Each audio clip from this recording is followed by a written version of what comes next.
চূড়ান্ত হয়ে গেল দক্ষিণ আফ্রিকা বাংলাদেশের 2 ম্যাচের টেস্ট সিরিজ।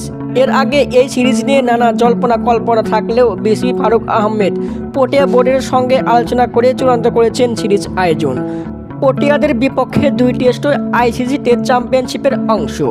টাইগারদের টানা ম্যাচের ব্যস্ত সূচি, একের পর এক সিরিজ লেগেই আছে। ইতিমধ্যেই টাইগাররা প্রস্তুতি নিচ্ছে ভারত সিরিজের জন্য। চলতি মাসের 15 সেপ্টেম্বর ভারত যাবে বাংলাদেশ দল, সেখানে 2টা টেস্ট ও 3টি টি-20 খেলবে টাইগাররা।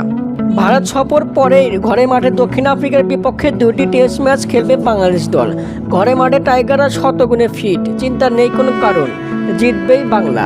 এর আগে পটিয়াদের বিপক্ষে সিরিজ নিয়ে শঙ্কায় পড়েছিল, সব শঙ্কা উড়িয়ে দিয়ে বিসিবি ফারুক আহমেদ চূড়ান্ত করেছেন সিরিজ আয়োজন করতে। বাংলাদেশ থেকে নারী বিশ্বকাপ সরে যাওয়ার পরই পটিয়াদের বিপক্ষে একই শঙ্কা পড়েছিল, সেই শঙ্কা আর নেই। সিরিজ আয়োজন করতে প্রস্তুত BCB Faruque Ahmed. BD news, Hridoy Hasan.